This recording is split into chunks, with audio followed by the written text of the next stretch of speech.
بسم اللہ الرحمن الرحیم۔ السلام علیکم۔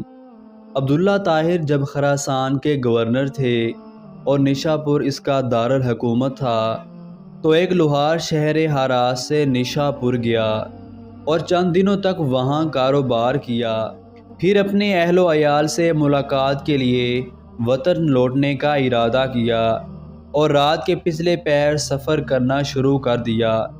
انہی دنوں میں عبداللہ طاہر نے سپاہیوں کو حکم دے رکھا تھا کہ وہ شہر کے راستوں کو محفوظ بنائیں تاکہ کسی مسافر کو کوئی خطرہ لاحق نہ ہو۔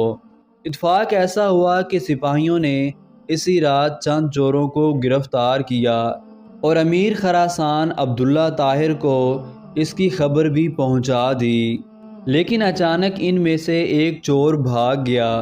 اب یہ گھبرائے کہ اگر امیر کو معلوم ہو گیا کہ ایک چور بھاگ گیا ہے تو وہ ہمیں سزا دے گا۔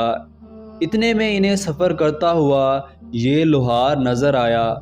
انہوں نے اپنی جان بچانے کی خاطر اس بے گناہ شخص کو فوراً گرفتار کر لیا اور باقی چوروں کے ساتھ اسے بھی امیر کے سامنے پیش کر دیا۔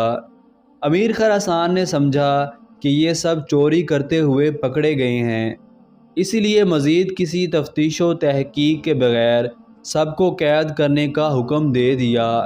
نیک سیرت لوہار سمجھ گیا کہ میرا معاملہ صرف اللہ جل شانہ کی بارگاہ سے ہی حل ہوگا اور میرا مقصد اس کے کرم سے حاصل ہونا ہے، لہٰذا اس نے وضو کیا اور قید خانہ کے ایک گوشہ میں نماز پڑھنا شروع کر دی۔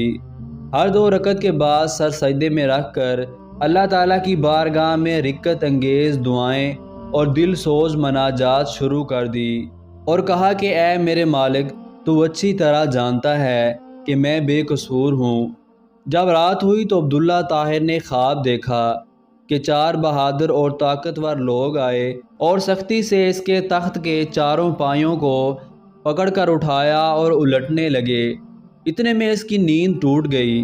اس نے فوراً لا حول ولا قوت الا باللہ پڑھا، پھر وضو کیا اور اس احکم الحاکمین کی بارگاہ میں 2 رکعت نماز ادا کی، جس کی طرف ہر شاہ و گدا اپنی اپنی پریشانیوں کے وقت رجوع کرتے ہیں۔ اس کے بعد دوبارہ سویا تو پھر وہی خواب دیکھا۔ اس طرح 4 مرتبہ ہوا۔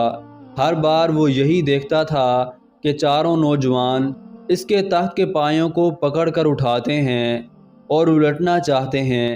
امیر خراسان عبداللہ طاہر اس واقعہ سے گھبرا گئے اور انہیں یقین ہو گیا کہ ضرور اس میں کسی مظلوم کی آہ کا اثر ہے۔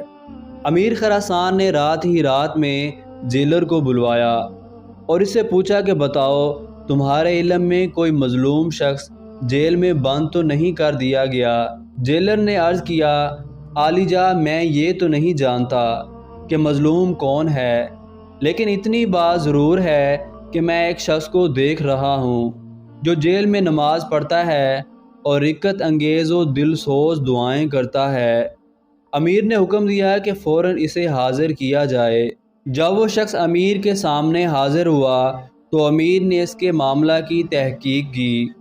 معلوم ہوا کہ وہ بے قصور ہے۔ امیر نے اس شخص سے معذرت کی اور کہا، آپ میرے ساتھ 3 کام کیجئے۔